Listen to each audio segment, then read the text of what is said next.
Hello ladies and gentlemen, and welcome back to Fallen London. Today we're going to be carrying on with the exceptional story, A Life of Clay. And we are currently hanging around Chalcedony Square. And it's been a week, so I've kind of forgotten what I was doing. From what I remember, we were working with the Batman. Not actually Batman, but the man who likes bats. And we were trying to work out how to break up the cycle. So let's... Do I need to get some more information? Let's do some discoveries here. What discoveries do we have? Let's watch the morning. I believe I've read most of these. Applewick has departed and emerges? Yes. Right, so... we have an observation for a violin upon the wall. An old violin hangs upon the wall of Polliver's apartment. Or the contention over a statue. Applewick and Mr. Chode are engaged in contretemps. Let's go with the violin. Polliver. Each evening, Polliver takes the violin off its wall hooks, tries to play it, is dissuaded by the grotesque screeching, and puts it back. But it isn't Polliver's skill that is the issue. His grip is perfect, and his thick clay fingers surprisingly nimble on the strings. The problem is the violin itself. It is in dire need of repair. Perhaps you could help. Okay, let's leave to the window. Can we speak to Polliver? Yeah, let's take Bernard for a walk. Let's make sure that beetle doesn't get too upset. He's affectionate. Wonderful. We shall go to the square, I think. Let's see if we can find Polliver. Donning a coat, mostly for the look of the thing. No, Crispin, Applewick. Let's waste some time. Polliver. Here we go. Let's speak to Polliver. He is at home. Now I have to introduce myself. Polliver is a crumbling crag of a clay man. His surface chipped and cracked from old injuries, then plastered with cement in discoloured seams that run across him like tiger stripes. When he speaks, his voice is slow and soft, as if he is scared he'll frighten you. Let's introduce ourselves. He is murmuring to himself and hasn't noticed your presence. He startles when you greet him.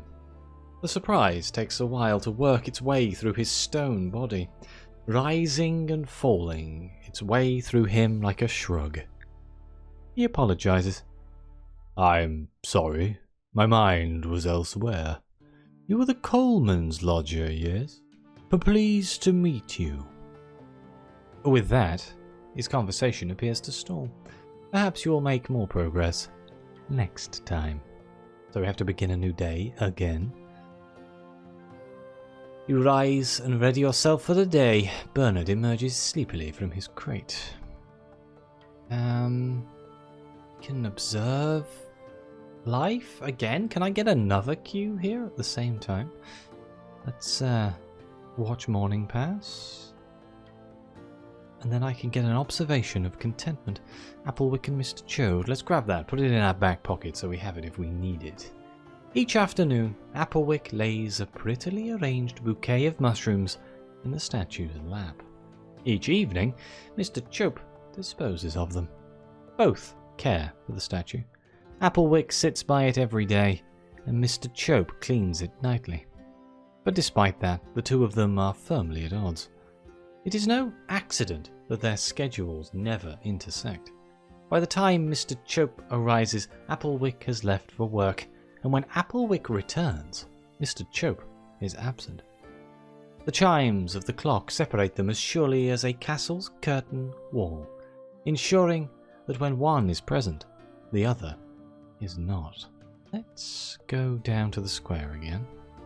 I could speak with Crispin while he watches the bats. Or I can converse with Mr. Chope as he maintains the clock. Have I spoke to Mr. Chope as he maintains the clock?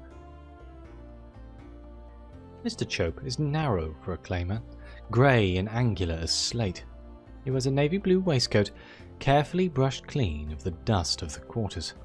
There is a stiffness to his posture not born of his clay, but of his manners. A ramrod, quivering fastidiousness.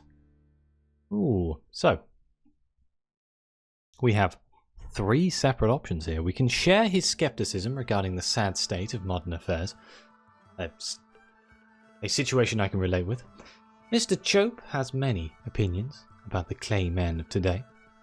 We can tolerate a lecture on the clock. It will be long and it will be painful. This will significantly reduce Mr. Chope's defenses, accrue nightmares, and take time. Or we can ask him about the statue. Every evening he cleans it fastidiously with a cloth and bucket, and a stiff brush for the moss. We've yet to win his favour. Do you know what? Let's tolerate a lecture on the clock. How bad can it be? When you inquire about the clock, Mr. Chope's manner shifts from aloof to instructive. Of course, I shall show you the mechanism and explain the hydraulic principles at play. It takes a sizable part of the day, and the most painstaking lecture you've heard. In the end, Mr. Chope considers you more of, well, if not a friend, then a fellow aficionado. Nice. It's afternoon. So we have Crispin. You could catch him as he crosses the square, or Applewick as he returns from work. Let's get Crispin, because I still need his help to fix the well. I remember this. Crispin is quiet and withdrawn. He is deceptively bulky, but a slump to his shoulders, a slouch to his back makes him seem smaller. If I can ask him about bats, carefully ask about his imprisonment, or ask why he was imprisoned.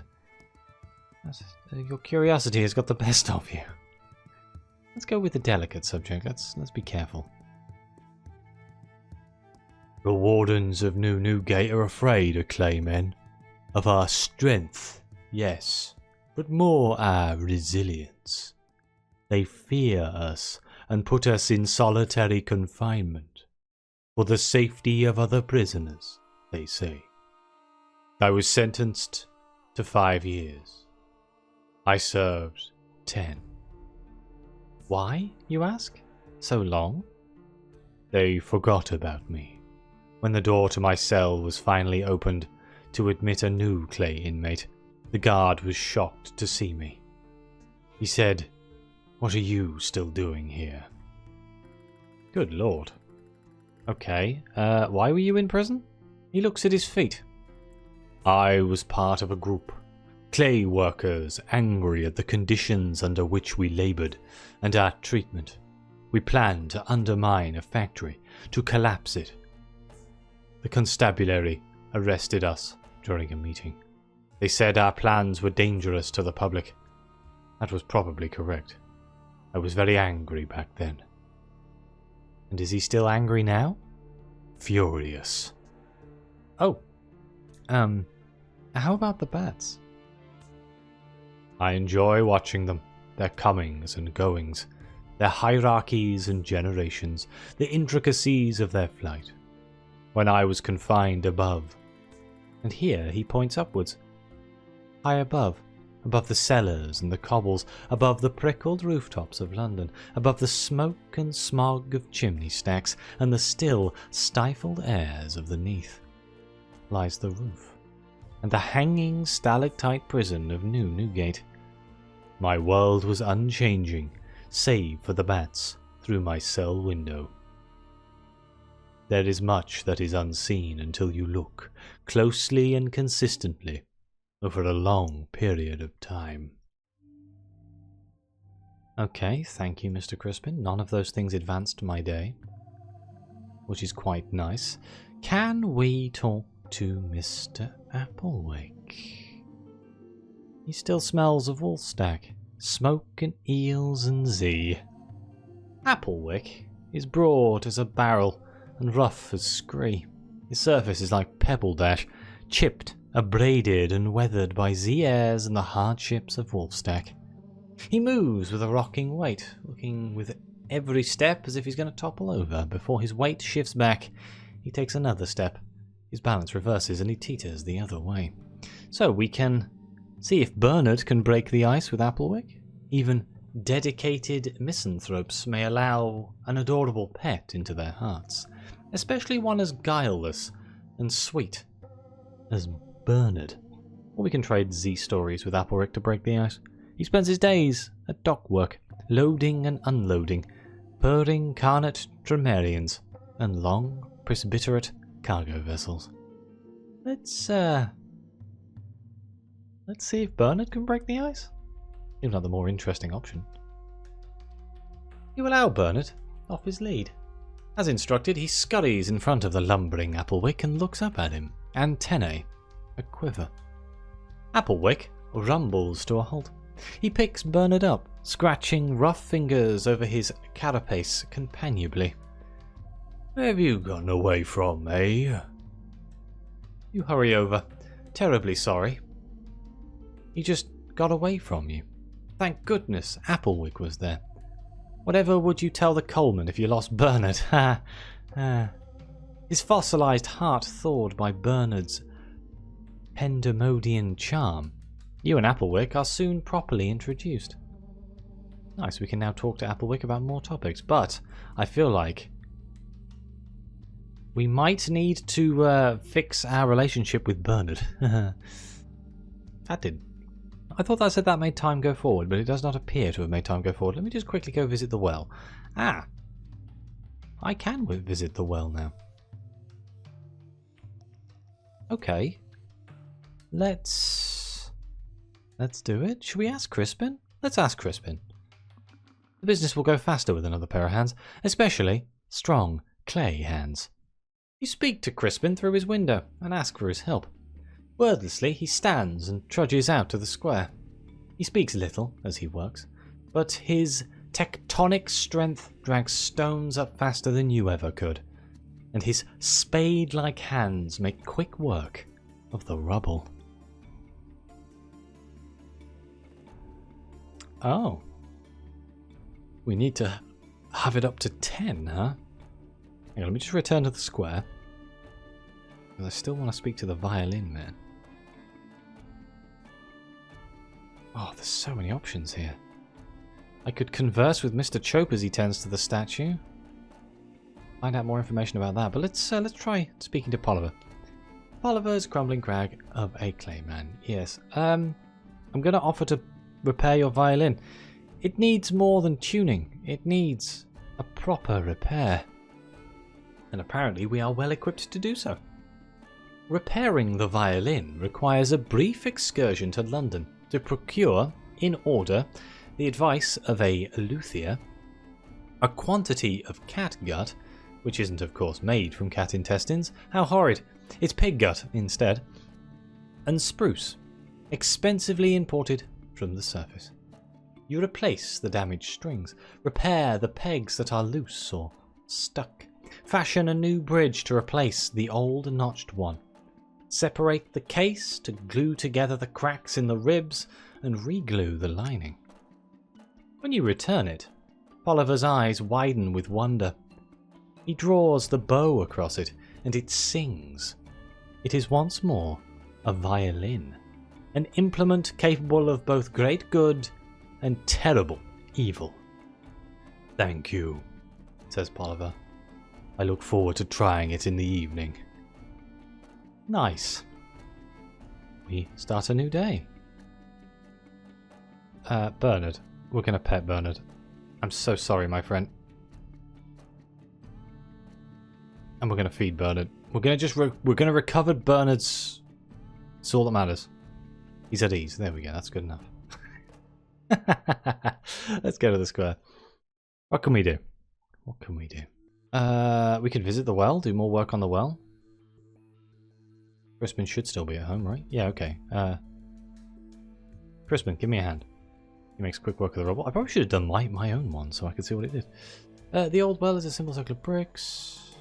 Okay, no, we've already read that. Apply the finishing touches. The well shaft has been cleared. Only minor repairs remain. All that is left are repairs to the brickwork and oiling the winch. And there, Chalcedony Square has a well again. Claymen don't drink, of course, but water is useful stuff.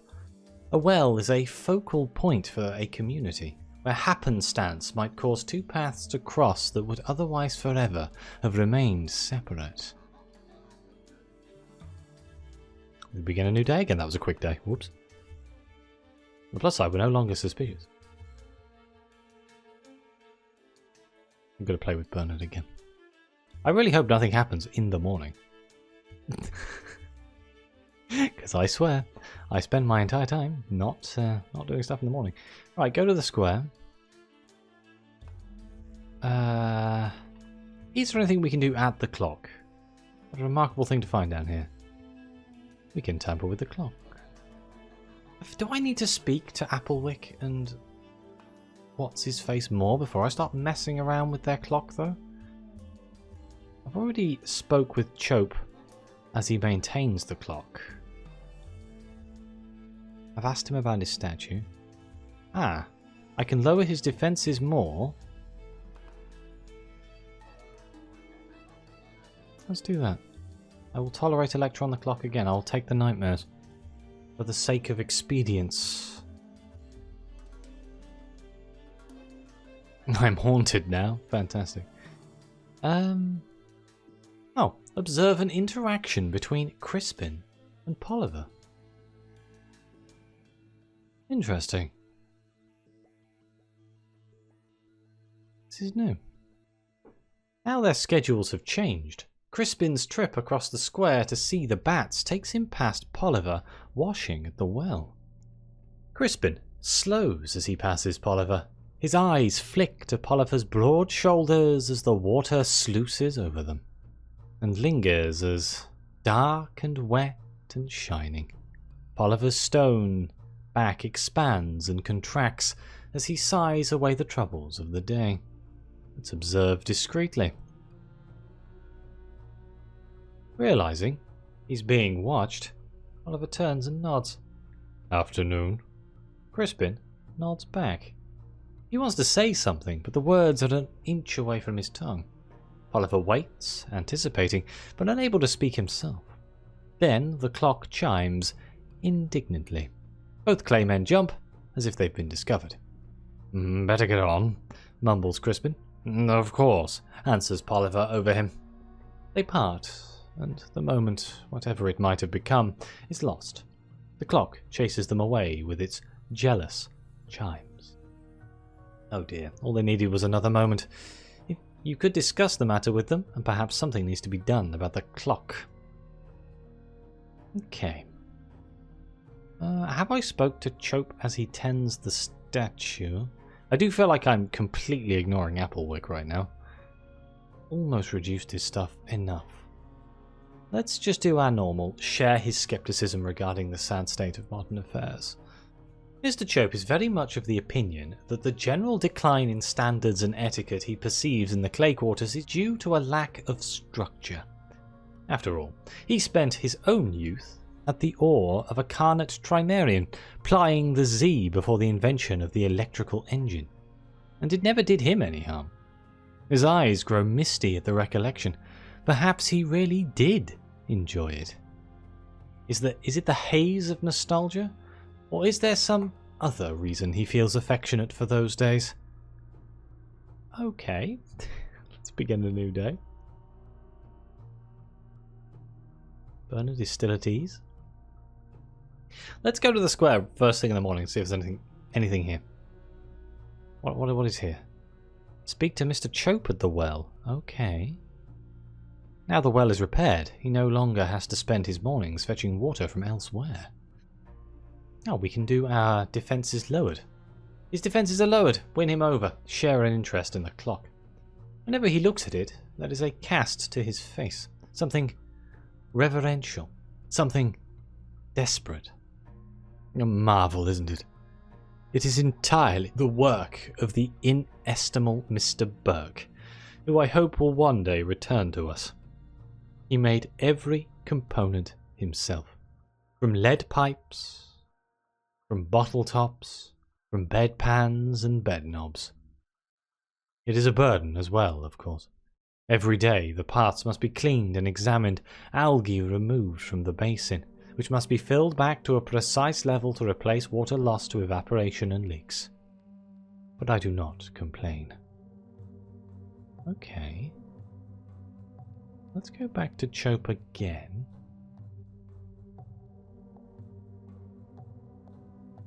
So, we can ask him about the statue now that he knows me better. We can ask him about Applewick. Let's start with the statue. Every evening he cleans it fastidiously with a cloth and bucket and a stiff brush for the moss. That is no statue. It is Mr. Burke, my... He utters a groaning word in loam sprash. We were born of the same stone. He indicates a streak of silicate under his waistcoat, stretching from under one arm to the opposite shoulder. The same vein of quartz ran through all three of us. You note the three. We were together for a long time, and after we were parted, he found me again, and rescued me from a terrible place. We came here. We founded the salon. He built the clock and left it to my care. He was always a tinkerer. One day his thoughts sank too deep, and he has been this way since. I hope that one day he will shake his shoulders as once he did when rousing himself, and he will stand again and speak. That things will go back to the way they were. Oh. So the man on the bench is actually a Clayman. I mean, I guess that kind of makes sense. Why is he so dedicated to the clock? His dedication borders on the obsessive. Because regularity is the foundation of a healthy life. You press.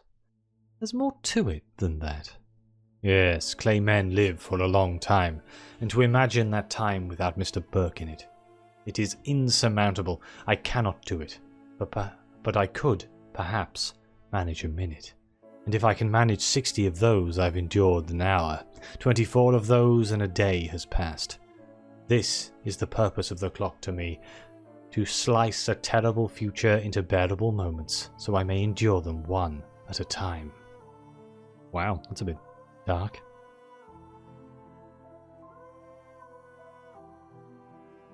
What about this terrible place from which you were rescued? Therein must lie a tale.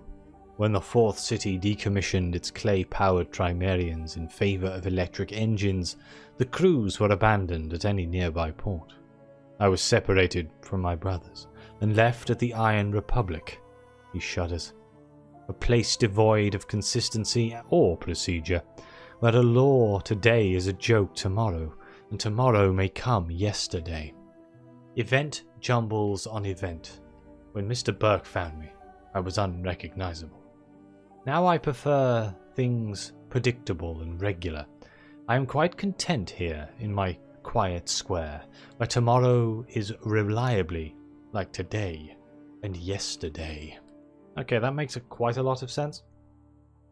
The Iron Republic is an absolute mess, and my experiences there in Sunless Seas were, well, a mess.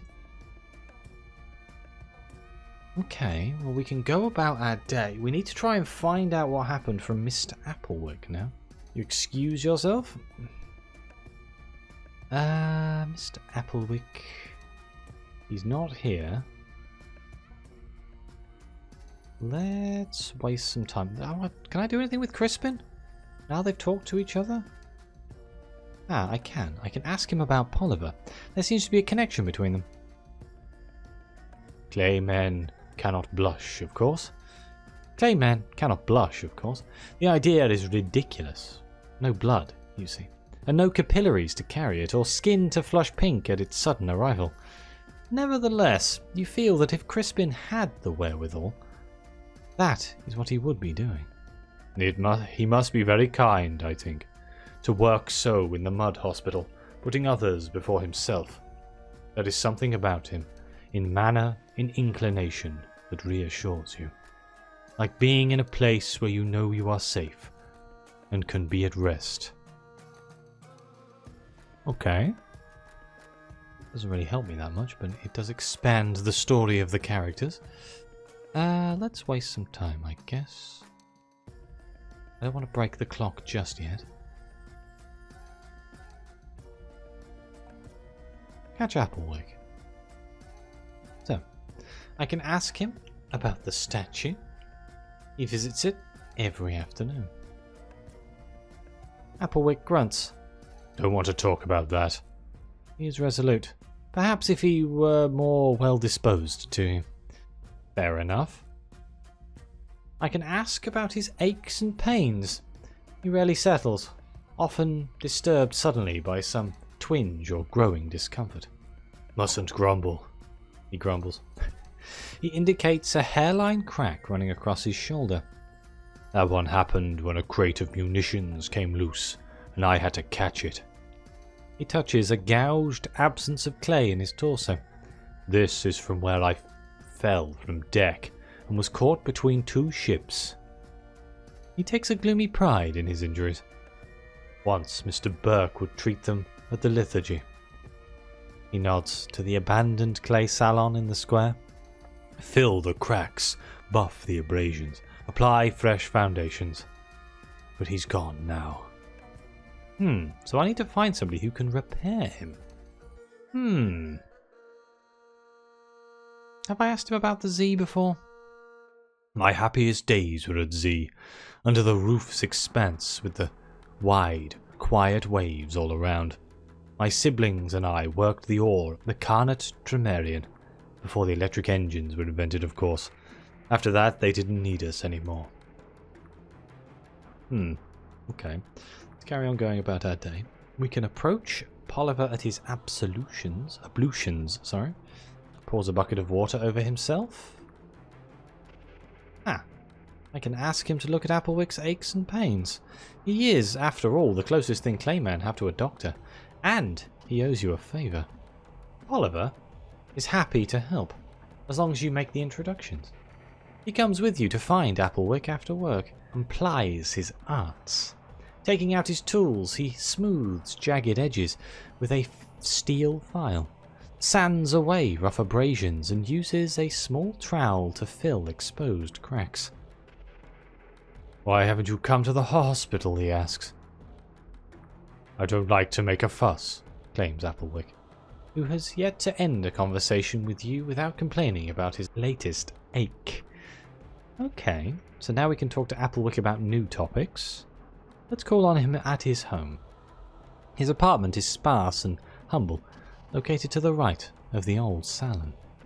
And we can ask him about the statue, now that he knows us better.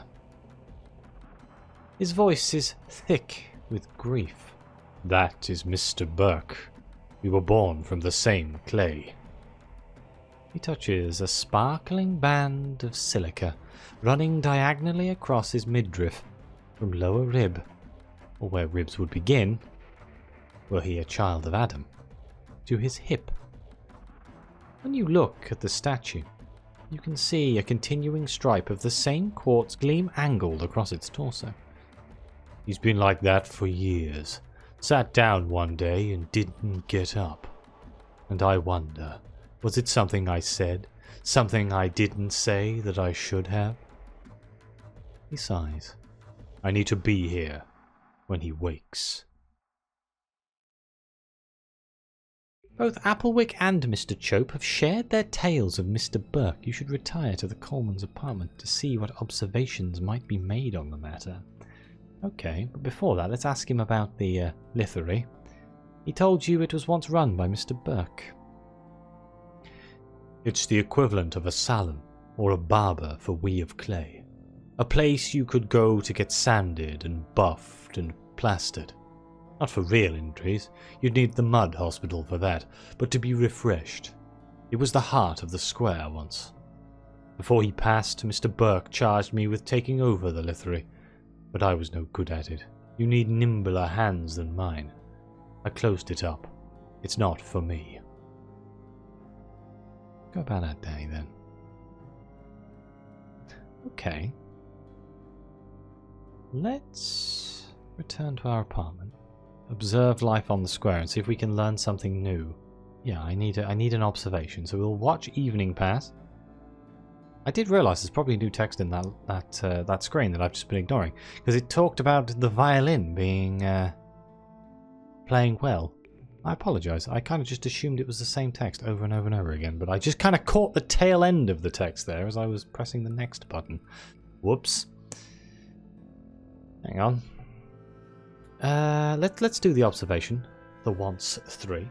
You have learned the identity of the square's mysterious statue. Might this be a way to bring Applewick and Mr. Chope together? The statue in the square is none other than Mr. Burke, a Clay man lost in his own thoughts.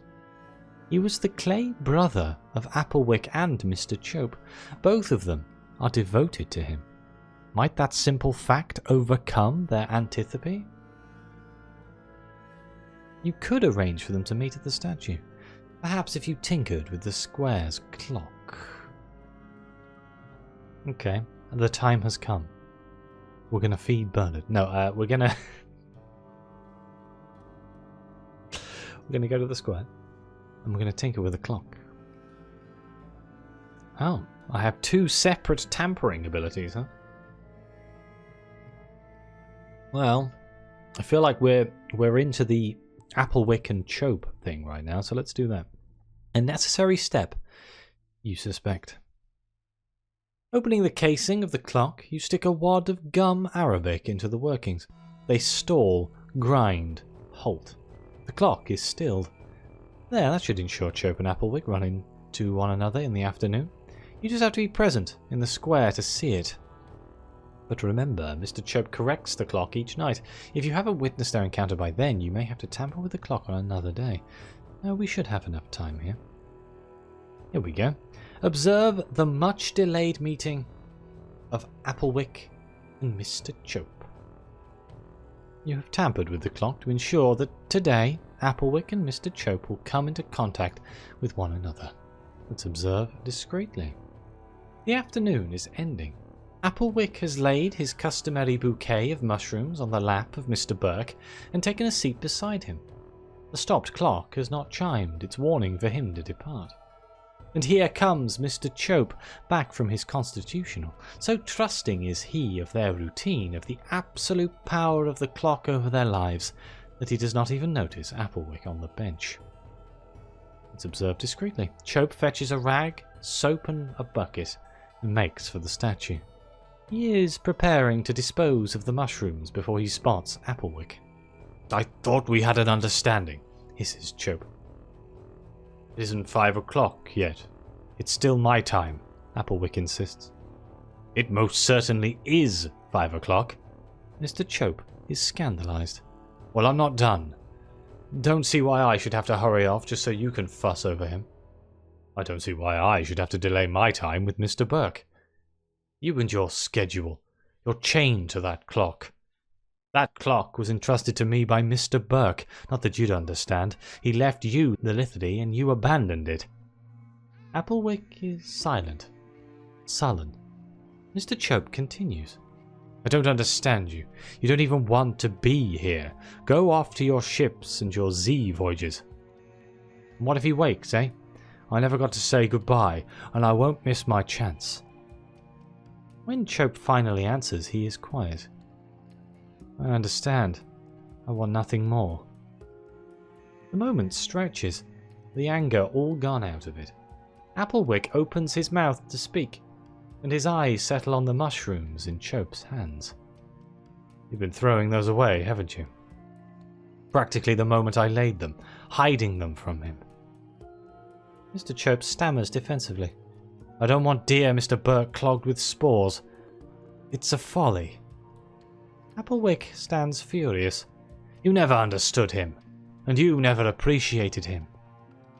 They face each other over the statue, faces thunderous with grief and rage. Then Applewick turns on one grinding heel and lumbers away. Mr. Chope does the same, stalking back to his apartment. 2 doors slam. Well, they clearly can't be trusted to resolve matters themselves, but they both wish they could speak to Burke one more time. Is that even possible? Perhaps one of the inhabitants of the square will know. Okay. Speak to Polliver.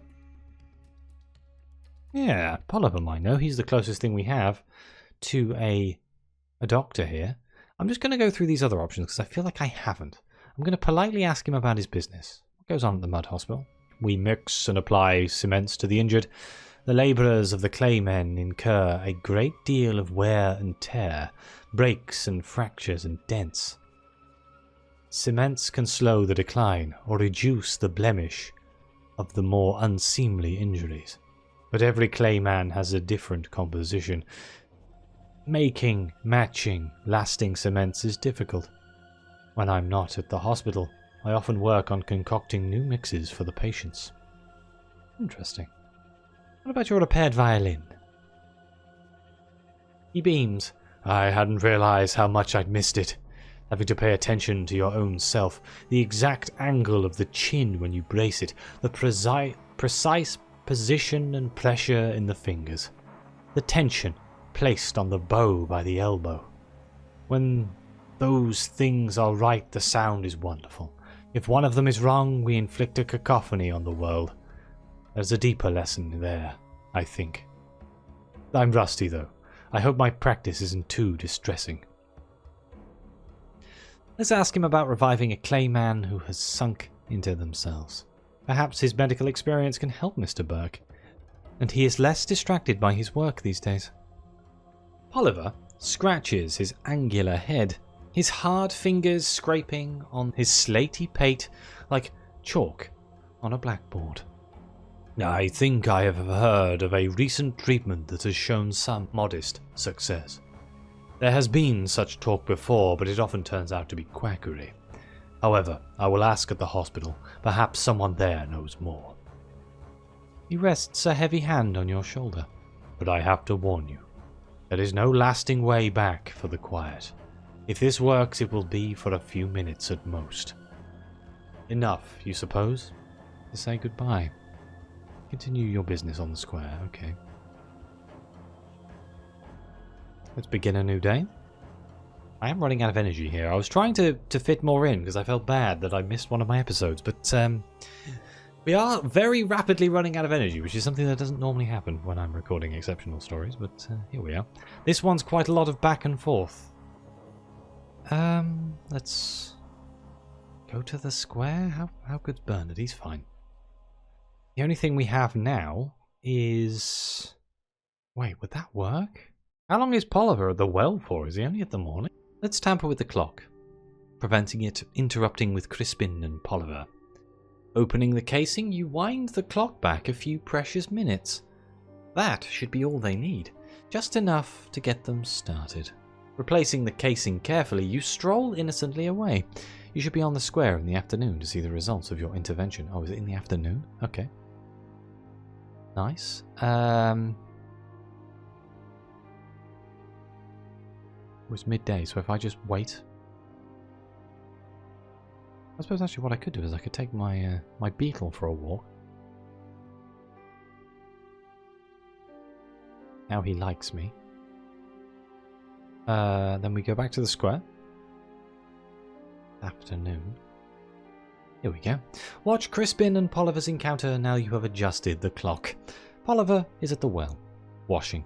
Crispin is about to cross the square. You have adjusted the clock. As Crispin draws close, Polliver greets him. Hello. Hello, Crispin answers. He slows his pace, musters his courage. On any other day, this is the moment that the clock would chime, jealously, and whatever fragile spell is being woven would break. But the clock slumbers, gorged on the extra minutes you have allowed it, unaware of what is occurring. For goodness sake, speak, one of you, speak! Crispin still hesitates. Polliver is frozen. The clock ticks on. It is Crispin who breaks through. I heard you playing the violin, he says, roughly. Oh, I'm sorry, Polliver apologizes. I didn't mean to disturb you. No, blurts Crispin. I enjoy it. You're very kind. could I ask? I see you crossing the square each evening. Where is it that you go? There is a barbastelle roost in the southern passage. Pipistrelles, horseshoes, and noctules are a common sight, but only a handful of barbastelles followed the city down in the fall, and they have not thrived. Oliver looks blank. Bats, Crispin explains. I'm watching for bats. Perhaps, he pauses again, on the brink of a great leap, or a great fall. Perhaps you would like to accompany me? Too late. The clock rouses itself.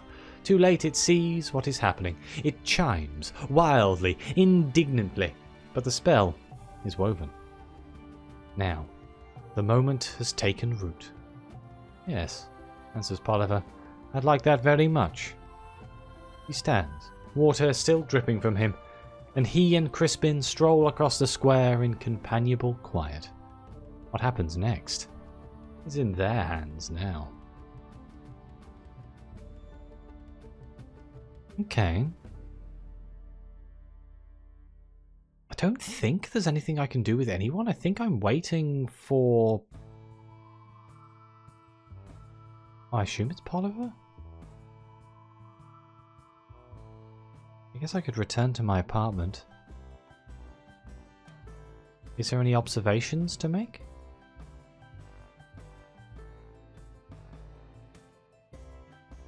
The residents of the square are at home. Polliver's violin has become a regular presence in the evenings, drifting across the square. Sometimes when he plays an old Clay revolutionary anthem, Crispin sings along. Whatever he might lack in vocal training, he makes up for with gusto. You can hear Applewick in the apartment next to yours, bumping about. In the late evening, Mr. Chope emerges to care for the statue. He cleans off the moss and the bad guano, and the dust. And with a tut he removes the bouquet of mushrooms Applewick laid, throwing them away. It is late. Time for bed. Let's see, is there a new option here? Oh. Answer a knock at the door. It is Polliver, looming in the doorway. I have learned of a novel technique that may rouse Mr. Burke. It uses Catholic tones to shake the patient conscious from its depths. But if it works, if his consciousness surfaces, he will need something to latch on to, something familiar. People, objects, events, and even so he won't linger long. But how might you produce the necessary sounds? Polliver looks sheepish. I suggest asking Crispin. His voice is exquisite and more than capable of reaching the required deeps. Crispin, then. But Applewick and Mr. Chope will have to provide the necessary familiarity. You should speak to them, too. Okay, and with that, I guess I will end this episode here. We will probably finish this up in the next episode. This one's gone on slightly long, but I am running out of energy here. Actions. So, thank you all very much for watching. Please like, subscribe, let me know what you think. Your comments are greatly appreciated. Thank you again to the members of the channel and the coffee supporters. And as always, I'll see you next time.